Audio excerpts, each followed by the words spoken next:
Good morning friends. Electricity और electricity में भी हमारा जो है श्रेणी क्रम या समांतर क्रम खत्म नहीं हुआ। ठीक है, इसमें जितने भी देख रहा हूँ बहुत बहुत ज़्यादा मोस्ट इम्पोर्टेंट क्वेश्चन है और सारा का सारा प्रोग्राम एनसीईआरटी बेस्ड है ये। ठीक है, तो एनसीईआरटी में भी इसी टाइप के क्वेश्चन हैं और बहुत ध्यान से देखना, ये क्वेश्चन बहुत ज़्यादा पूछे गए हैं। जितने भी यहाँ क्वेश्चन करा रहा हूँ ओवरऑल एग्जाम में पूछे गए क्वेश्चन हैं। ठीक है, तो जरा देखते हैं क्वेश्चन क्या कहता है हमारा। ये कह रहा है कि दो वैद्युत प्रतिरोधों को श्रेणी क्रम में जोड़ने पर, ठीक है, दो वैद्युत प्रतिरोध है श्रेणी क्रम में जोड़ने पर उनका तुल्य प्रतिरोध, देखो कल भी बताया था आज भी बता रहा हूं, जरा ध्यान से देखना। जब हम श्रेणी क्रम की बात करते हैं तो कुछ ऐसे प्रतिरोध लगे होते हैं, जब हम समांतर क्रम की बात करते हैं तो प्रतिरोध ऐसे एक दूसरे के ऊपर नीचे लगे होंगे। ठीक है, और जब श्रेणी क्रम में होंगे तो दोनों कैसे होंगे, सीधे सीधे जुड़े होंगे। ठीक है, तो जब हम और अब हम बात करते हैं तुल्य प्रतिरोध या इक्विवेलेंट रेजिस्टेंस की।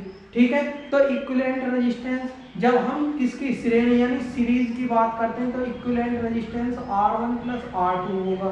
ठीक है, और जब हम बात करते हैं पैरेलल कंडीशन में या समांतर क्रम में 1/r equal to 1/r1 plus 1/r2 होगा। ठीक है, तो ये दो कंडीशन याद रख के चलनी है हमें। क्या करना कि जब श्रेणी क्रम में बात करेगा हमसे सीरीज कंडीशन सीरीज कॉम्बिनेशन में बात करेगा तो R1 प्लस R2 लेके चलने, और जब हमसे पैरेलल में बात करेगा या फिर समांतर क्रम में बात करेगा तो 1/r equal to 1/r1 plus 1/r2 लेके चलेंगे। ठीक है, तो जरा क्वेश्चन पे ध्यान देते हुए चलना। क्वेश्चन क्या कह रहा है, क्वेश्चन कह रहा है कि दो वैद्युत प्रतिरोधों को ठीक श्रेणी क्रम में जोड़ने पर ठीक उनका तुल्य प्रतिरोध कितना आ जाता, 25 ओम आ जाता। ठीक, तो दो हमारे पास वायर होंगे, दो प्रतिरोध होंगे और उनका जो इक्विवेलेंट है, इक्विवेलेंट रेजिस्टेंस है वो 25 ओम है। कितना, 25 ओम। तो क्या करेंगे, let we can take two resistance R1 and R2 ठीक, विच आर कनेक्टेड या which are combined with series. ठीक है, तो जब हम दो प्रतिरोध लेके चलेंगे तो यहां लिख लो सॉल्यूशन। माना दो प्रतिरोध R1 व R2 ठीक, इसमें श्रेणी सीरीज में है, श्रेणी क्रम में है, तब तुल्य प्रतिरोध या फिर हम कहेंगे इक्विवेलेंट प्रतिरोध, इक्विवेलेंट रेजिस्टेंस कितना होगा उसका। ठीक है, तो जरा देखते हैं क्या उसने कहा क्वेश्चन में। First condition R equal to कितना हुआ हमारा, R1 प्लस R2। तो इक्विवेलेंट रेजिस्टेंस उसने दिया था हमें 25 यानी R1 प्लस R2। ठीक, इट मींस कितना हुआ, R1 plus R2 equal to 25। Equation first बना देते हैं हम। ठीक है, उनको समांतर क्रम में जोड़ने पर, किसमें, समांतर क्रम में। अब हमसे बात कर रहा पैरेलल कंडीशन में जोड़ो। ठीक है, तो वही दो प्रतिरोध थे, वही दो रेजिस्टेंस है, तो 1/r इक्वल टू कितना होगा, 1/r1 प्लस 1/r2 हो जाएगा। ठीक है, इट मींस क्या कहा उसने कि उनका जो इक्विवेलेंट रेजिस्टेंस है यानी 1/4 इक्वल टू कितना हो जाएगा, 1/r1 प्लस 1/r2। ठीक, यहां से क्या लोगे, एलसीएम लोगे R1 R2, यहां कितना हो जाएगा, R1 से R1 कट जाएगा तो R2 plus R1 equal to 1/4। Cross multiply कर दो यहां से तो कितना होगा, R1 R2 इक्वल टू कितना होगा, 4 टाइम्स R1 प्लस R2। ठीक है, 4 times R1 plus R2। R1 plus R2 की वैल्यू कितनी है, 24। तो 4 इंटू 25, 4 इंटू 25 तो R1 plus R2 R1 into R2 equal to कितना होगा, 100 ओम। 100 ओम। इसे बना दो इक्वेशन सेकंड, इसे बना दी हमने इक्वेशन सेकंड। अब इसके अकॉर्डिंग हमारी कहानी निकल के आ गई। क्या कहानी निकल के आई कि जब दो इक्विवेलेंट रेजिस्टेंस सीरीज में थे तो ये कंडीशन बन के आई। जब हमारे दो इक्विवेलेंट रेजिस्टेंस, ठीक है, जब हमारे दो रेजिस्टेंस किसमें थे, पैरेलल कंडीशन में थे या पैरेलल कॉम्बिनेशन में थे, तो ये थी हमारी। तो यहाँ किसमें ये समांतर क्रम बोल सकते हैं हम या फिर पैरेलल, समांतर क्रम या फिर पैरेलल कंडीशन, पैरेलल, ठीक है। अब जरा देखो यहां से कैसे निकल के आएगी बात, यहां से कैसे निकलेगी, यहां जरा देखो ये हमारे पास एक इक्वेशन ये हो गई, एक इक्वेशन ये हो गई, ठीक है। तो अब ऐसी जब सिचुएशन बन जाए क्या करेंगे, R1 माइनस R2 और इसका क्या कर लेंगे whole square, R1 minus R2 whole square. देखो सबने देखा a माइनस बी का होल स्क्वायर, एक बार इसे ऐसे समझ लो a माइनस बी का होल स्क्वायर। अगर मैं इसे कर दूं यहाँ पे R1 प्लस R2 का whole square minus 4R1 R2 minus 4R1R2। देखो अंतर समझना जरा ध्यान से, यहाँ a माइनस बी का होल स्क्वायर कैसे लिखते हो, a square plus B square minus के 2ab, ठीक है, a square minus B square, a square plus B square minus के 2ab। अब ये मैंने क्या लिख दिया, ये लिख दिया a माइनस बी का होल स्क्वायर, ठीक। तो इतनी तो बात आएगी ही आएगी निकल के हमारे साथ, ठीक है, इतनी तो ये रहेगी। और a प्लस बी के होल स्क्वायर को मैं कैसे लिख रहा हूँ, ऐसे लिख देता हूँ, क्या होगा a square plus B square plus 2ab, ठीक है। तो यहां से जरा ध्यान देना, अब ये मैं दूसरे तरीके से लिखा, यहां लिखा था a square a plus B का होल स्क्वायर, ठीक है, और माइनस के 4ab, ठीक है। इसका अर्थ क्या है, जो यहां लिखा ये लिखा था R1 माइनस R2 का होल स्क्वायर, ठीक है। तो इसका अर्थ हुआ R1 square plus R2 square और माइनस के 2R1 R2, ठीक है। और इसे लिखा था मैं क्या, R1 प्लस R2 का होल स्क्वायर और माइनस के 4R1R2, ठीक है। तो जरा देखो इसे खोल के देखो, ये कितना बनेगा, R1 square plus R2 square plus के 2R1R2 और माइनस के 4R1R2। जब मैं इसमें से इसे घटाऊंगा तो यहाँ कितना बचेगा, माइनस के 2R1R2, ठीक। और ये ऐसे रहेगा R1 square plus R2 square, ठीक है जी। तो ये यहाँ पे ये कंडीशन क्या बन के आ रही है, ये कंडीशन ये वाली शो हो रही है, R1 माइनस R2 का whole square, R1 minus R2 का होल स्क्वायर, ठीक है।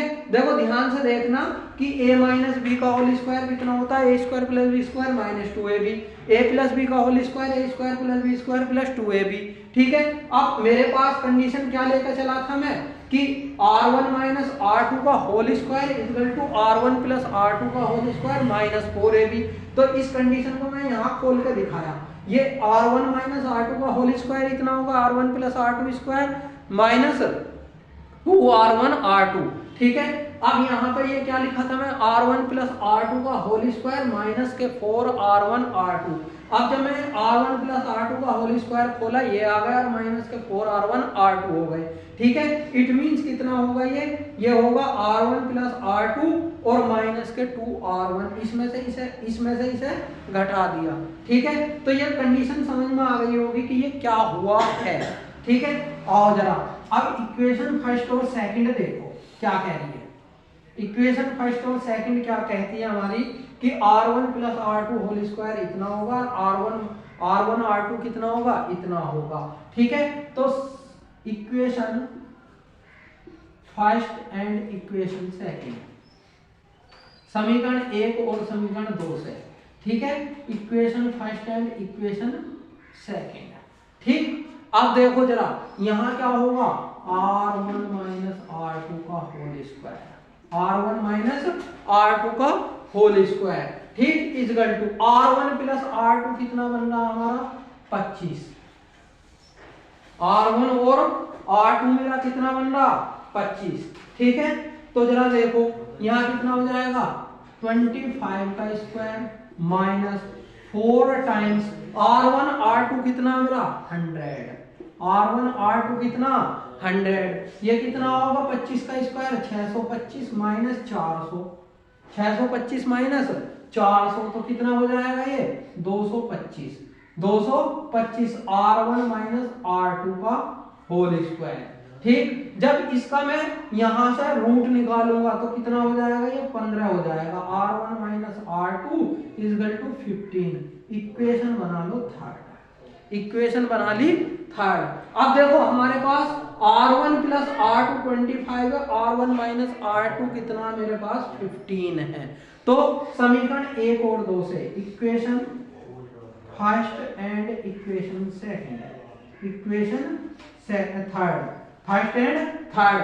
अब देखो दोनों समीकरण को जोड़ दो, एक बार जोड़ दो, वही मैथमेटिक्स का प्रोग्राम सेट करो कि 1 और 3 को दोनों को जोड़ दो तो कितना हो जाएगा। जब दोनों को जोड़ोगे ये हो जाएगा R1 plus R2 plus R1 minus R2, दोनों को जोड़ दी इक्वेशन को, कितना हो जाएगा 25 प्लस 14, 25 प्लस 15। ठीक है, दोनों को जोड़ के कितना आया 14, 14 आ गया। R2 से R2 कट गया, R1 R2 कितने हो गए 2R1, 2R1 यानी R1 कितना आ जाएगा 20, R1 कितना आया 20 ओम। R1 आ गया हमारे पास। अब R2 की वैल्यू निकालनी है।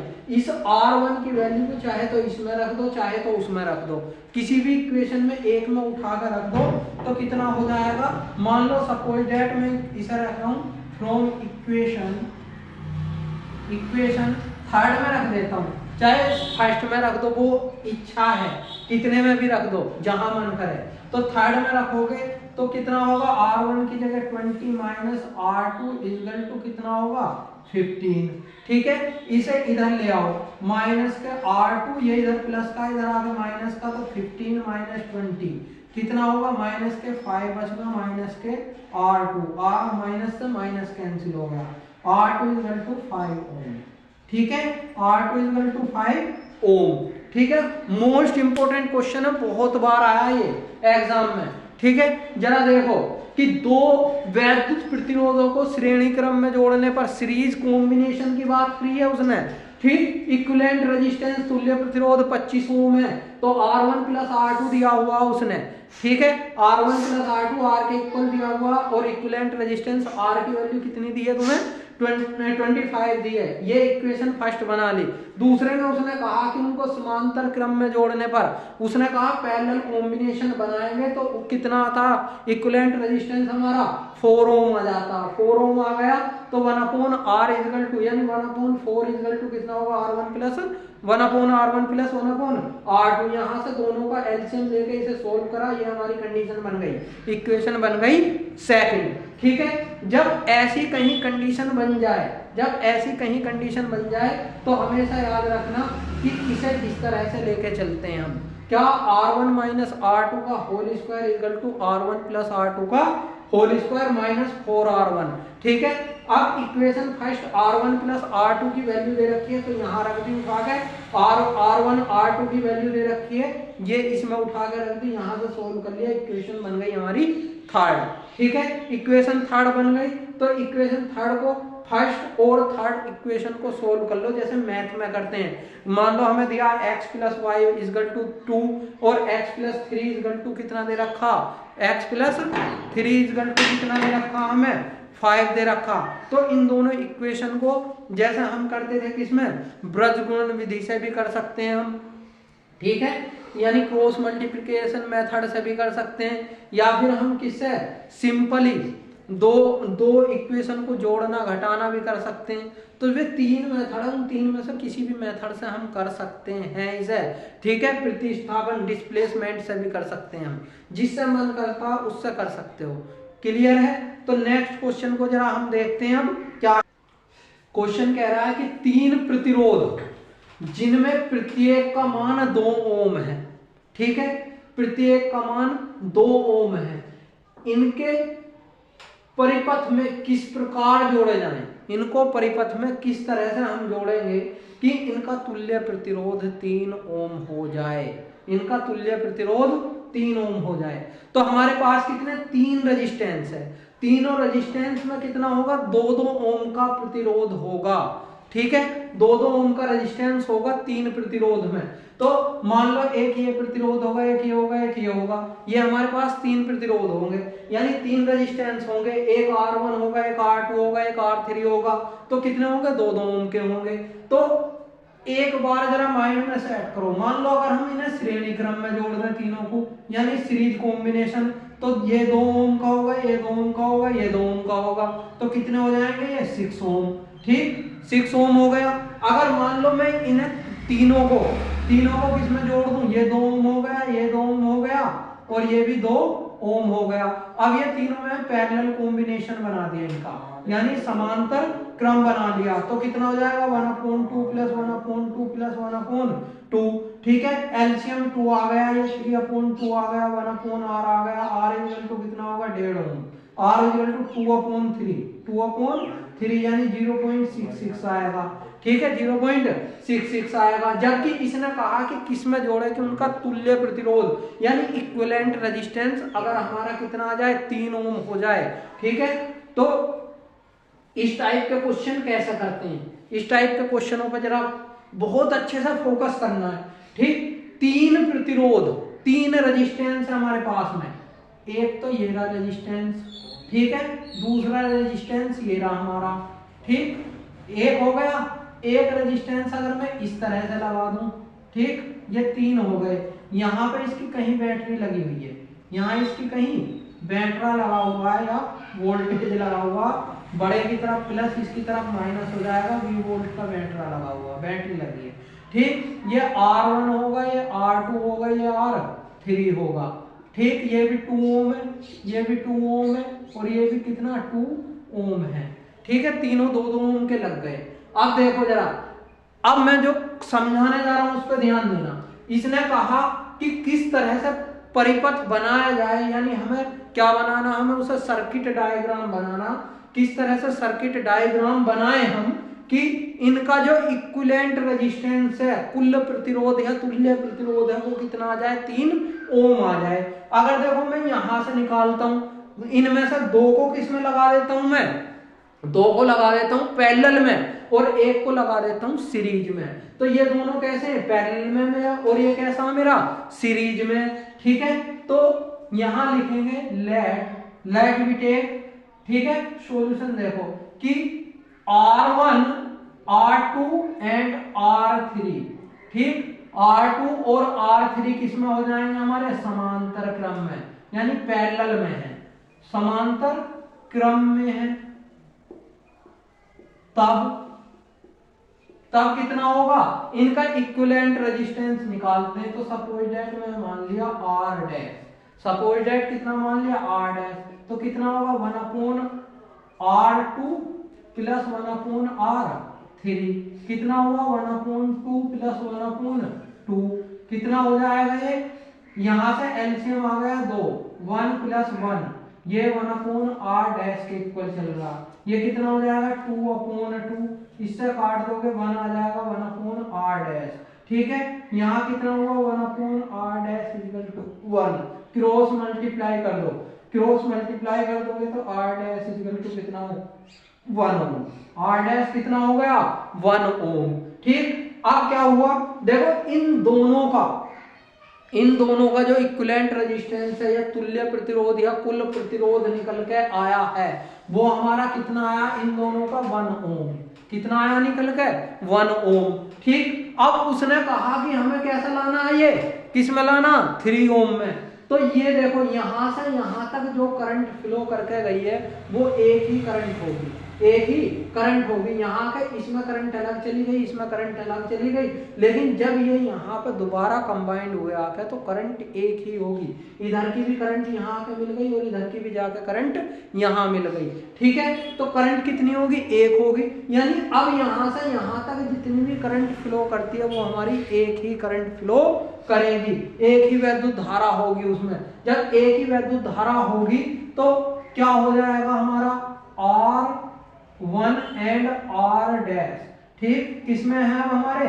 श्रेणी क्रम में, क्योंकि श्रेणी क्रम में क्या करंट नहीं बदलती, विभवांतर बदल जाते हैं, करंट नहीं बदलती, पोटेंशियल बदल जाता है या वोल्टेज बदल जाती है। ठीक है, तो कितना हो जाएगा ये आर को टोटल रेजिस्टेंस या तुल्य प्रतिरोध, कुल रेजिस्टेंस कितना हो जाएगा हमारा, कुल प्रतिरोध कितना होगा R1 प्लस R डैश। ठीक है, तो R1 कितना मेरा 2 ओम, R1 कितना 2 ओम और ये कितना हो जाएगा 1 ओम, तो कुल मिलाकर कितना हो गया मेरा 3 ओम। ठीक है, यही हमसे क्वेश्चन में पूछा गया है, क्वेश्चन में यही कहा गया कि इनका प्रतिरोध 3 ओम हो जाना चाहिए, तो 3 ओम प्रतिरोध हो गया। तो कैसे करेंगे, इसमें क्या करना हमें, दो प्रतिरोध को, दो रेजिस्टेंस को हम किस में लेंगे, पैरेलल में लेंगे, और एक रेजिस्टेंस को किस में लेंगे हम, सीरीज में या समांतर श्रेणी में लेके चलेंगे, समांतर क्रम में लेके चलेंगे। ठीक है, तो अब जरा नेक्स्ट क्वेश्चन की तरफ ध्यान देते हैं, नेक्स्ट क्वेश्चन क्या कह रहा उसे देख के चलते हैं। ठीक है, जरा देखो, तो ये क्वेश्चन कहता है कि 2 ओम 3 ओम और 5 ओम के 3 प्रतिरोध हमारे पास हैं। ठीक है, प्रतिरोधों को श्रेणी क्रम में जोड़ा गया। तो जरा देखो यहाँ प्रतिरोधों को कैसे जोड़ा, एक तो ये जोड़ दिया, दूसरा ये जोड़ दिया और तीसरा ये जोड़ दिया। ठीक है, 3 प्रतिरोध हैं, ये 2 ओम का हो गया, ये 3 ओम का हो गया और ये 5 ओम का हो गया हमारे पास। ठीक, 3 रेजिस्टेंस है, एक 2 ओम का, एक 3 ओम का, एक 5 ओम का, ये 3 रेजिस्टेंस है हमारे पास, और तीनों को किस में जोड़ दिया, सीरीज में, श्रेणी क्रम में जोड़ दिया। ठीक है, अब इसने कही है कि यदि संयोगों के दोनों परिपथ यानी दोनों सिरों पर 30 वोल्ट का विभवांतर हो, अब इससे भी और इससे भी, यहां से कितना बन रहा हमारा 30 वोल्ट का, ये कितना 30 वोल्ट पोटेंशियल डिफरेंस है, या फिर हम कहेंगे इसमें पोटेंशियल है इसका 30 वोल्ट, इसका वोल्टेज कितना 30 वोल्ट है। तो उसने कहा कि प्रत्येक रेजिस्टेंस के सिरों के बीच विभवांतर ज्ञात कीजिए। ठीक है, उसने कहा कि इस पे V1 निकालो जी, यहां से यहां तक V1 होगा, यहां से यहां तक V2 होगा, और यहां से यहां तक कितना होगा V3 होगा। यहां से हमें V1 V2 V3 को निकालना है। जब ऐसी सिचुएशन आ जाए तो सबसे पहले करंट का पता करते हैं कि पूरे सर्किट में कितनी करंट फ्लो हो रही है, पूरे सर्किट की करंट का फ्लो पता कर लो, उसके बाद सब कुछ मामला क्लियर हो जाएगा।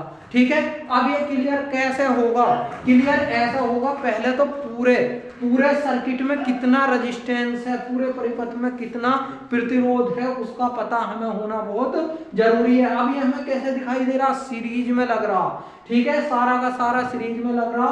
तो सॉल्यूशन देखो जरा, तीनों प्रतिरोध किसमें हमारे श्रेणी क्रम में है, श्रेणी क्रम में है। तो all 3 resistance R connected in series combination, तो तीनों के तीनों सीरीज में है, तब R कितना होगा, इक्विवेलेंट रेजिस्टेंस कितना होगा, R1 plus R2 plus R3।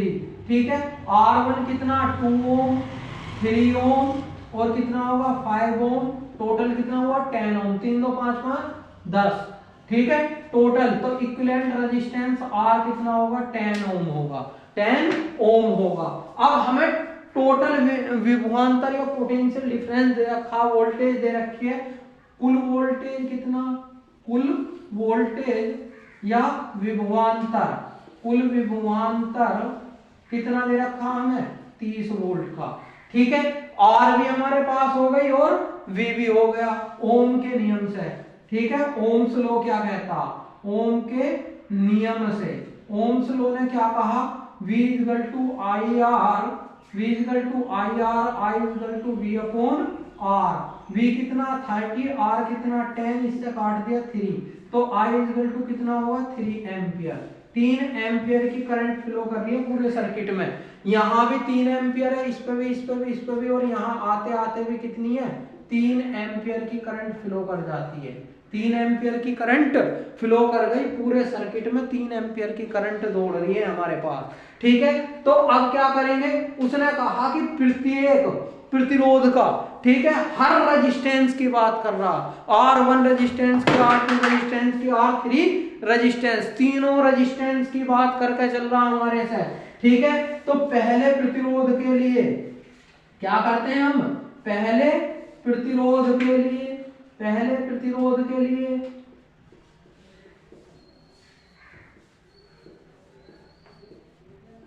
Resistance, पहले प्रतिरोध के लिए वोल्टेज, पहले प्रतिरोध के लिए voltage V1 equal to IR1, V1 equal to IR1, ठीक है। तो I कितनी है 3 एम्पियर और R1 कितना 2, यानी कितना हुआ, कितना 6 वोल्ट, V1 कितना हुआ 6 वोल्ट। तो फर्स्ट रेजिस्टेंस के लिए हमारा कितना वोल्टेज आया 6 ओम। फिर दूसरे रेजिस्टेंस के लिए, दूसरे प्रतिरोध R2 के लिए, दूसरे प्रतिरोध, ठीक है, ब्रैकेट में लिख दो R2 और यहाँ पहला प्रतिरोध मतलब R1 होगा, ठीक है। के लिए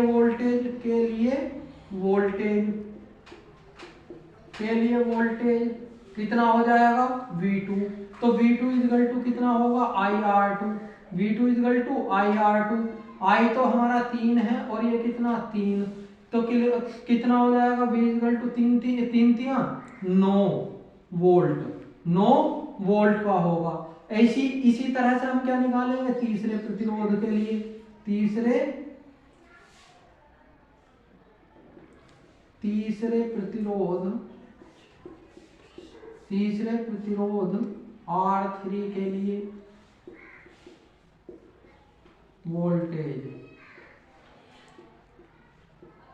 V3, ठीक है। तो V3 इक्वल टू कितना हो जाएगा IR3, I कितना हमारा 3 और ये कितना 5 ओम, ठीक है। ये 3 ओम था, ये हमारा कितना था 2 ओम था, ठीक है। यहाँ से कितना हुआ 3 पंजे 15 ओम, 15 वोल्ट, कितना होगा 15 वोल्ट V3। अब टोटल देखो, टोटल वोल्टेज देखनी है 6 और 9 कितने हो गए 15, 15 दूनी कितने, 15 15 कितने हो गए 30। तो कुल वोल्टेज कितना था हमारा 30 था, ठीक है। कुल वोल्टेज कितना था, तो पहले प्रतिरोध के लिए कितना आया 6 वोल्ट आया, दूसरे प्रतिरोध के लिए 9 वोल्ट आया और तीसरे प्रतिरोध के लिए 15 वोल्ट आया, ठीक है। और तीनों का 9 6 15, तो तीनों का कितना आया 30 वोल्ट का आ गया हमारे पास, 30 वोल्ट का प्रतिरोध आ गया, ठीक है। तो जरा ये क्वेश्चन बहुत इंपॉर्टेंट है, ये हटके हैं लगभग YouTube पे तो मैं देखता नहीं हूँ ऐसे क्वेश्चन आते हैं, YouTube पे बहुत कम लोग ऐसे क्वेश्चन करा पाते हैं।